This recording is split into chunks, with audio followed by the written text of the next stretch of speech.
நண்பர்களுக்கு வணக்கம். இந்த வீடியோ ரொம்ப முக்கியமான விஷயத்த பத்தி பார்ப்போம். என்ன அப்டின்னா, வெனிசுலா அதிபர் மரோதா இருக்கார் இல்லையா? அவர தூக்குன கையோட ட்ரம்ப் வந்து இப்ப அடுத்த பிளான் யார் பண்ணியிருக்காங்க அப்டின்னா, ஈரான் அப்டின்னு சொல்லப்படுது. ஈரான்ல இருக்கக்கூடிய சுப்ரீம் லீடர் தான் அவங்க டார்கெட் பண்ணியிருக்காங்க அப்டின்னு பார்க்கப்படுது. இந்த ஆப்பரேஷன்ல யூஸ் பண்ண இந்த நைட் ஸ்டாக்கர்ஸ் அப்படின்னு சொல்லக்கூடிய இந்த டெல்டா ஃபோர்ஸ் டீம் இருக்காங்க இல்லையா? இப்போ வந்து அவங்க ஐரோப்பா போய் இறங்கியிருக்காங்க அப்படின்னு சொல்லப்படுது. இன்னைக்கு வீடியோவில் ஈரானோட உச்சக்கட்ட தலைவரான இந்த கமானி வந்துட்டு ஒரு வெளியில ஓடி போறதுக்கான ஒரு பிளான் வச்சிருக்காரு அப்படின்னு பேசப்படுது. அமெரிக்கா எப்படி வந்துட்டு ஈரானை சுத்தி வளைக்குது? இதுல இந்த துருக்கியோட விஷயம் என்ன? துருக்கி எந்த மாதிரியான ஒரு வினைகள்லாம் இங்க செஞ்சுட்டு இருக்கு அப்படின்னு நம்ம டீட்டெயிலாக பார்க்க போறோம். வாங்க வீடியோக்குள்ள போவோம். முதல்ல யார் இந்த நைட் ஸ்டாக்கர்ஸ் அப்படின்னு நம்ம பார்ப்போம். நான் ஏற்கனவே டீட்டெயிலாக இந்த டெல்டா ஃபோர்ஸ் பற்றி போட்டிருந்தேன். வெனிசுலா அதிபர் மொரோதா வந்து அவருடைய பெட்ரூம்லேருந்து வச்சு தூக்குனது இவங்க தான். இந்த ஆப்ரேஷனோட இந்த 160th special operation aviation regiment சொல்கிறாங்க. இது டெல்டா ஃபோர்ஸோட ஒரு அங்கம் அப்படின்னு பார்க்கப்படுது. அதாவது இவங்க தான் வந்து இந்த நைட் ஸ்டாக்கர்ஸ் அப்படின்னு சொல்லிட்டு சொல்லப்படுது. இவங்க சாதாரணமானவங்களாம் கிடையாது. இருட்டில் எதிரியோட ரேடாரில் கூட சிக்காத அளவுக்கு இந்த ஹெலிகாப்டரை ஓட்டிட்டு போய் எதிரியோட இடத்துல போயிட்டு அங்கே ஒரு ஆப்ரேஷனை பண்ணுறவங்க அப்படின்னு பார்க்கப்படுது. இவங்க ஒரு கில்லாடியான டீம் தான் நம்ம சொல்கிறோம். வெனிசுலா ஆப்ரேஷனை முடிச்சுட்டு அடுத்த 24 மணி நேரத்தில் இவங்க வந்து ஒரு குரூப், அதாவது 10 C-17 குளோப் மாஸ்டர் விமானத்தில் ஒரு குரூப் வந்து ஐரோப்பாவில் இருக்கக்கூடிய ஜெர்மனிக்கும், இன்னொரு குரூப் வந்து யூகேக்கும் வந்து போய் சேர்ந்துருக்காங்க அப்படின்னு பார்க்கப்படுது. அடுத்த டார்கெட் என்ன அப்படின்னா ஈரான் தான் அப்படின்னு சொல்கிறாங்க. ட்ரம்ப் வந்து ஏற்கனவே சொல்லிட்டாரு, நாங்கள் தயாராக இருக்கோம், லாக் அண்ட் லோடட் அப்படின்னு சொல்லியிருக்காரு. ஈரானில் இருக்கிற மக்கள் மீது நீங்கள் வந்து தாக்குதல் நடத்தினீங்க அப்படின்னா அவங்கள காவுந்து பண்ணுறதுக்காக நாங்கள் வருவோம் அப்படின்ற மாதிரி ஒரு விஷயத்தை ட்ரம்ப் சொல்லியிருக்காப்புல. கமானியோட எஸ்கேப் பிளான் இது ரொம்ப முக்கியமான விஷயம். இங்கே தான் வந்து ட்விஸ்டே இருக்குது அப்படின்னு சொல்கிறோம். ஈரானோடைய இந்த சுப்ரீம் லீடர் அலி கமானி இருக்கார் இல்லையா? இவர் ரஷ்யாவோட மாஸ்கோவுக்கு ஓடி போகிறதுக்கு பிளான் போடுறாரு அப்படின்னு சொல்கிறாங்க. இது எந்த அளவுக்கு உண்மை அப்படின்னு தெரியல. அவரோட மகன் முஸ்தபா, அப்புறம் முக்கியமான 20 அசிஸ்டன்ஸு, அப்புறம் அவங்க குடும்பம் எல்லாருமே வந்து சீக்ரெட் ரூட் போட்டு ரஷ்யாவுக்கு தப்பிக்க போகிறாங்க அப்படின்ற மாதிரி ஒரு விஷயமும் வெளியாயிருக்கு. ஏற்கனவே சிரியாவோட அதிபர் பஷர் அல் அசாத் இருந்தார் இல்லையா? அவரும் வந்து இப்படி தான் ரஷ்யாவுக்கு ஓடி போனார் அப்படின்னு பார்க்குறோம். இப்போ கமானியும் வந்து அந்த ரூட்டை வந்து பயன்படுத்துவார் அப்படின்ற மாதிரி பார்க்கப்படுது. இஸ்ரேலுடைய மாஸ்டர் பிளான் இதில் என்ன அப்படின்னு பார்த்தீங்கன்னா, இஸ்ரேல் பிரதமர் பெஞ்சமின் நெத்தன்யாகு வந்து டிசம்பர் கடைசியில் ட்ரம்ப்பை மீட் பண்ணப்போவே இந்த ஈரான் ஆப்ரேஷன் பற்றி பேசியிருக்காரு அப்படின்னு சொல்லப்படுது. இஸ்ரேல் ஏன் வந்து இதில் அவசரப்படுது அப்படின்னா, ஈரான் கிட்ட இப்போது நிறைய மிசைல்ஸ் இருக்குது அப்படின்னு பார்க்குறோம். ஏன்னா இந்த ரீசெண்ட் டேஸில் அவங்க அதிகமாக டெவலப் பண்ணியிருக்காங்க அப்படின்னு பார்க்கப்படுது. இன்னொன்று என்ன அப்படின்னா, ஈரான் வந்து சீக்கிரமே அணு ஆயுதத்தையும் வந்து தயாரிக்கிறதுக்கான வாய்ப்பு இருக்குது அப்படின்னு பார்க்குறோம். ஏன்னா அந்த ஈரானோட சயின்டிஸ்ட் தெளிவாக சொல்லியிருக்காரு, அணு ஆயுதம் டெக்னாலஜி ரொம்ப ரொம்ப சிம்பிள் அப்படின்னு சொல்லிட்டு. இவங்க ஏற்கனவே வந்துட்டு ஈரானோட அணு ஆயுத நிலை மீது தாக்குதல்லாம் நடத்தி அதை அழிச்சிட்டோம் அப்படின்னு சொன்னாங்க. ஆனால் அவங்க அந்த ரியாக்டர்லாம் டேமேஜ் ஆகலை அப்படின்ற மாதிரி ஒரு ஸ்டேட்மெண்ட்டும் கொடுத்துருந்தாங்க. அதனால் கூடிய சீக்கிரம் வந்து ஈரான் அணு ஆயுதத்தை தயாரிக்கான வாய்ப்பு இருக்குது. அந்த மாதிரி ஒரு விஷயம் நடந்து போச்சுன்னா அங்கே மிகப்பெரிய ஒரு பவர் இன்பேலன்ஸ் வந்துடும் அப்படின்னு பார்க்கப்படுது. இஸ்ரேலுக்கு அது மிகப்பெரிய பிரச்சனையை உண்டாகிடும். அதுக்கு முன்னாடியே ஈரானை காலி பண்ணுறது தான் வந்து இஸ்ரேலின் பிளான் அப்படின்னு பார்க்கப்படுது. இன்னொரு விஷயம் என்ன அப்படின்னா, குட் காப் மற்றும் பேட் காப் அப்படின்னு சொல்கிறாங்க. இது என்ன அப்படின்னாக்கா, ஈரானில் இருக்கக்கூடிய அரசுக்குள்ளே இப்போ வந்து 2 குரூப்பாக பிரிஞ்சிருக்காங்க அப்படின்னு பார்க்கப்படுது. ஒன்று வந்து இந்த ஈரான் அதிபர் மசூத் பெகஷியான் ஒருத்தர் இருக்கார். இவர் தான் வந்து ஈரானோட அதிபர். அவர் என்ன சொல்கிறார் அப்படின்னா, மக்களே நீங்கள் கோவப்படுறது வந்து நியாயம்தான், நம்ம பேச்சுவார்த்தை நடத்தி அது மூலிமா நம்ம இதை சால்வ் பண்ணிக்கலான்ற மாதிரி அவர் ஒரு சாஃப்ட் கார்னரை யூஸ் பண்ணுறாரு அப்படின்னு பார்க்கப்படுது. ஆனால் இந்த கமானியோட குரூப் என்ன பண்ணுறாங்கன்னா, இவர் தான் சுப்ரீம் லீடர். இவர் என்ன சொல்கிறாரு, இங்கே போராடுறவங்களாம் வந்து போராட்டக்காரங்கள் கிடையாது, இவங்க எல்லாமே வந்து அமெரிக்காவோட ஏஜென்ட்டு, அமெரிக்கா சொல்லி கொடுத்தா இந்த போராட்டம் நடக்குது அப்படின்ற மாதிரி சொல்லி அவங்களெல்லாம் நீங்கள் சுட்டு தள்ளுங்க அப்படின்ற மாதிரி ஒரு ஆர்டர் கொடுக்குறாரு பார்க்கப்படுது. இந்த வெனிசுலா விஷயத்தில் பார்த்தீங்கன்னா, இந்த டர்க்கியோட வேலையை வந்துட்டு ரொம்ப ரொம்ப ஒரு மோசமான விஷயம் அப்படின்னு பார்க்கப்படுது. வெனிசுலா அதிபர் மதுரோ வந்து அமெரிக்கா கைது பண்ணுறதுக்கு முன்னாடி அவருக்கு ஒரு கௌரவமான எக்ஸிட் கொடுக்க துருக்கி வந்து முன் வந்துச்சு அப்படின்ற மாதிரி ஒரு செய்தி வந்து பரவுது. டிசம்பர் 2025 ட்ரம்ப் நிர்வாகம் மதுராவுக்கு ஒரு ரகசிய ஆஃபர் வந்து கொடுத்துருக்காங்க. அது என்ன அப்படின்னு பார்த்தீங்கன்னா, மதுரா வந்து அமைதியாக நாட்டை விட்டு வெளியே போய் துருக்கியில் தங்கறதுக்கு இவங்க வழிவகை செய்வோம் அப்படின்னு சொல்கிறாங்க. அது மட்டும் இல்லாமல் அப்படி அவர் போயிட்டாருன்னா அவர் மேலே இருக்கக்கூடிய குற்றச்சாட்டுகளை வந்து அமெரிக்கா பெருசு பண்ணாது அப்படின்ற மாதிரி ஒரு கமிட்மெண்ட்டையும் அவங்க கொடுத்ததாக சொல்லப்படுது. அவர் வந்து துருக்கியிலேயே அமைதியாக வாழலாம் அப்படின்ற மாதிரி ஒரு விஷயத்தையும் இவங்க வச்சதாக சொல்லப்படுது. இதை பற்றி பேசுறதுக்காகவே வந்து செப்டம்பர் 2025 ட்ரம்ப் மற்றும் இந்த துருக்கி அதிபர் எர்டோகன் வந்து நேரில் சந்திச்சு பேசினாங்க அப்படின்னு சொல்லப்படுது.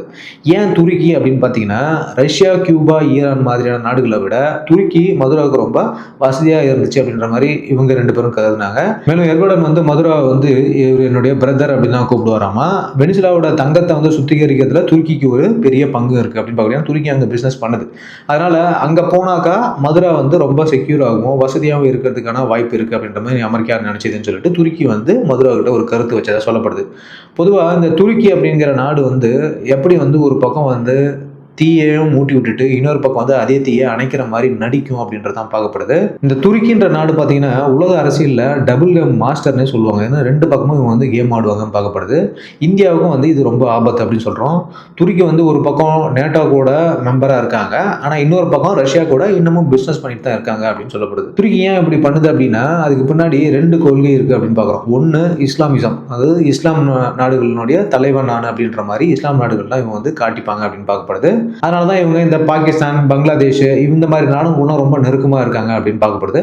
இன்னொன்று என்னென்னா பேன் துர்க்கிசம் அப்படின்னு சொல்கிறாங்க. இது என்னங்க பேன் துர்க்கிசம் அப்படின்னா, அதாவது இந்த மத்திய ஆசியாவில் துருக்கி மொழி பேசுகிற நாடுகளை வந்து எல்லாத்தையும் ஒன்றா சேர்த்து ஒரு பெரிய சக்தியாக மாற இவங்க நினைக்கிறாங்க அப்படின்னு பார்க்கப்படுது. இது கிட்டத்தட்ட அந்த பழைய ஒட்டமன் எம்பையரை திருப்பி கொண்டு வர முயற்சி அப்படின்னு சொல்லப்படுது. ஸோ இது ஏற்கனவே நான் சொன்ன மாதிரி துருக்கி வந்து ஒரு நேரத்தில் தீயும் மூட்டி விடும், அதே நேரத்தில் அந்த தீயை அணைக்கிற மாதிரி வந்து ஹெல்ப்பும் பண்ணணும் அப்படின்னு சொல்லப்படுது. எக்ஸாம்பிள் பார்த்தீங்கன்னா இந்த கிரீஸ் நாட்டுக்கும் ஃப்ரான்ஸுக்கும் எதிராக வந்து இவங்க பிரச்சனை பண்ணுறது. ஆனால் அதே சமயம் என்ன சொல்கிறாங்க, நாங்கள் நேட்டோவில் இருக்குன்னு சொல்கிறாங்க. ஆனால் ஃப்ரான்ஸும் நேட்டோவில் தான் இருக்குது, கிரீஸும் நாட்டாக தான் இருக்குது. ஆனால் அதுக்கு எதிர்வாக வந்து இவங்க செயல்படுறாங்க அப்படின்னு பார்க்கப்படுது. ஆனால் அதே சமயம் என்ன பண்ணுறாங்க, ரஷ்யா பற்றி எங்களுக்கு தெரியும்னு சொல்லிட்டு ரஷ்யா கூட டீலும் பேசுகிறாங்க. இனி வரைக்குமே வந்து பில்லியன்ஸ் ஆஃப் டாலரில் வந்து அவங்க எண்ணெயை வாங்கிட்டு தான் இருக்காங்க. அதே சமயத்தில் அமெரிக்கா கிட்டையும் இவங்க டீல் பேசுகிறாங்க அப்படின்னு பார்க்கப்படுது. இதுதான் வந்து இவங்களுடைய மிகப்பெரிய டபுள் கேம் அப்படின்னு பார்க்குறோம். இந்தியாவுக்கு என்ன பிரச்சனை அப்படின்னு பார்த்தீங்கன்னா இதான் நமக்கு ரொம்ப முக்கியம் அப்படின்னு பார்க்குறோம். ஏன் அப்படின்னா துருக்கியும் பாகிஸ்தானுக்கும் இருக்கக்கூடிய உறவு வெறும் நட்பு மட்டும் கிடையாது, அது ஒரு செக்யூரிட்டி பார்ட்னர்ஷிப் அப்படின்னு பார்க்கப்படுது.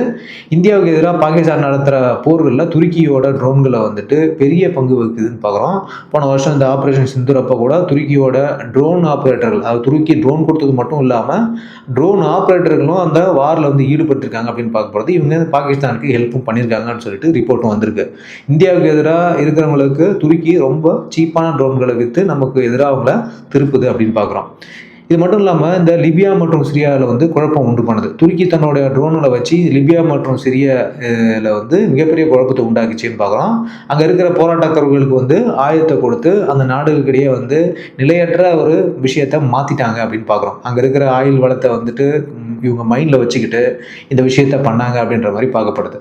சரி, இப்போ இந்தியா என்ன பண்ணணும் அப்படின்னா இந்த துருக்கியால் பாதிக்கப்படக்கூடிய நாடுகள்லாம் இருக்கு இல்லையா, கிரீஸு, சைப்ரஸ், எகிப்து, இஸ்ரேலு, இந்த மாதிரியான நாடுகள் கூட நம்ம கை சேர்த்து ஒன்றா வந்துட்டு இந்த துருக்கியை அவங்களுக்கு ஒரு ரெட் லைன்னு போடணும் அப்படின்னு பார்க்கப்படுது.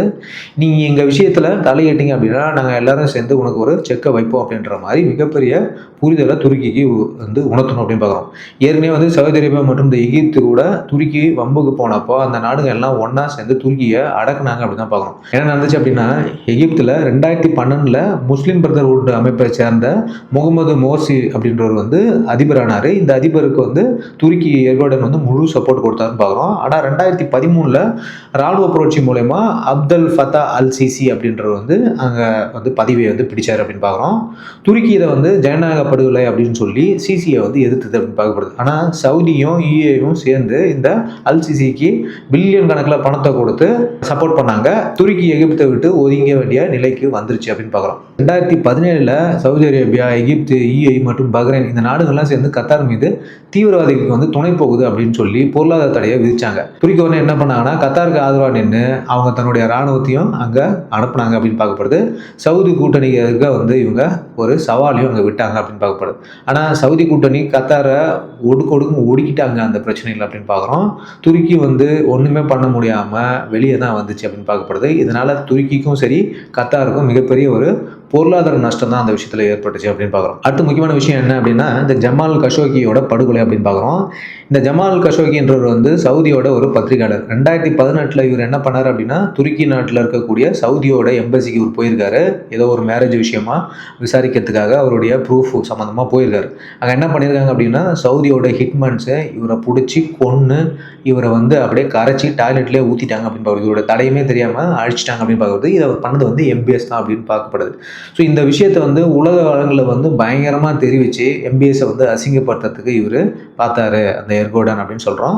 அதனால் வந்து சவுதி துருக்கி மேலே பொருளாதார தடைகளை வந்து அறிவிச்சுது அப்படின்னு பார்க்கப்படுது. துருக்கியோட எக்ஸ்போர்ட்ஸ் எல்லாமே பயங்கரமாக அடி வாங்கிச்சு, அதாவது ஜீரோக்கே வந்துருச்சு அப்படின்னு பார்க்கப்படுது. ஏன்னா சவுதி சொன்னால் அங்கே இருக்கக்கூடிய எல்லா முஸ்லீம் நாடுமே கேட்கும் மேக்ஸிமம்.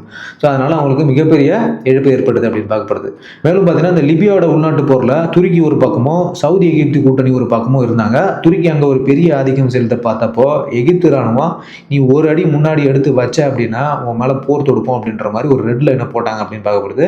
துருக்கி அதுக்கு மேலே போக முடியாமல் அங்கேயே நின்ட்டாங்க அப்படின்னு பார்க்குறோம். ஸோ இப்போ பார்த்தோம்னா இந்த துருக்கி வந்து எல்லா நாடுகள்லையும் பொதுவாக வந்து இந்த இந்த முஸ்லீம் கண்ட்ரிஸும் சரி, அதுக்கப்புறம் வந்து இந்தியா பக்கமும் சரி, மிகப்பெரிய ஒரு குழப்பங்களை உண்டாக்கிட்டு இருக்கு அப்படின்னு பார்க்கப்படுது. இந்த எர்டோகனுக்கு ஏற்ற மாதிரியே தான் இந்த ட்ரம்ப்பும் வந்து கிறுக்குத்தனமாக நிறைய விஷயங்களை பண்ணிட்டு இருக்கா போல அப்படின்னு பார்க்குறோம். இப்போ இந்தியா என்ன பண்ணணும் அப்படின்னா, இந்தியா இப்போ ஒரு கூட்டணியை கண்டிப்பாக அமைக்கணும் அப்படின்ற ஒரு கட்டாயத்தில் தான் இருக்குது அப்படின்னு பார்க்குறோம். துருக்கியோட இந்த அதிரடி நடவடிக்கையால் இந்தியாவுக்கு ஒரு ஆபத்து தான் அப்படின்னு பார்க்குறோம். ஏன்னா இவங்க என்ன பண்ணுறாங்கன்னா, இந்த அசர்பைஜான், துருக்கி அண்ட் பாகிஸ்தான் இவங்க எல்லாம் சேர்ந்துக்கிட்டு பக்கத்தில் பங்களாதேஷை இப்போ கூட்டுக்கு அழைச்சிட்டாங்க. ஸோ 4 நாடுகள் வந்து நமக்கு ஆப்போசிட்டாக நிற்கிது.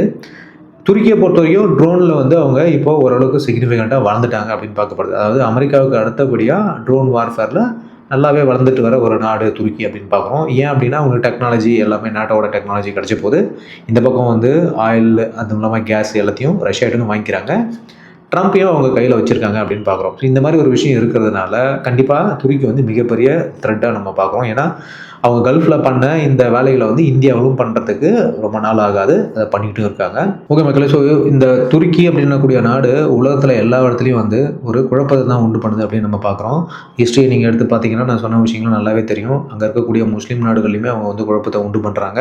அது மட்டும் இல்லாத முஸ்லீம் அல்லாத நாடுகள், இப்போ வெனிசுலாவை எடுத்துக்கிட்டாலும் இங்கேயும் வந்து அவங்க ஒரு காரணமாக இருந்திருக்காங்க. இந்த மாதிரி ஒரு ப்ரொபோசலை கொண்டு போய் வைக்கிறதுன்றது அனாவசியம். எரியிற நெருப்பில் வந்து எண்ணெயை ஊற்றுற மாதிரி நிறைய விஷயங்களை இந்த துருக்கி இப்போ பண்ணிட்டு இருக்கு பார்க்குறோம். கண்டிப்பாக இந்தியா இந்த துருக்கிக்கு ஒரு பாடம் கற்பிக்கணும். அதுக்கு முக்கியமான விஷயம் என்னென்னா, இந்த இஸ்ரேல், கிரீஸ், அர்மீனியா அது போன்ற நாடுகள் கூட மிகப்பெரிய ஒரு கூட்டணியை நம்ம அமைக்கணுன்றது தான் இங்கே நீட் ஆஃப் த அவர் பார்க்குறோம். ஓகே நண்பர்களே, உங்களோட கருத்தை நீங்கள் தெரிவிங்க கமெண்ட்டில். மேலும் நம்ம அடுத்த ஒரு இன்ஃபர்மேட்டிவ் வீடியோவில் சந்திக்கிறேன். அது வரைக்கும் தேங்க்யூ, பை, ஜெய்.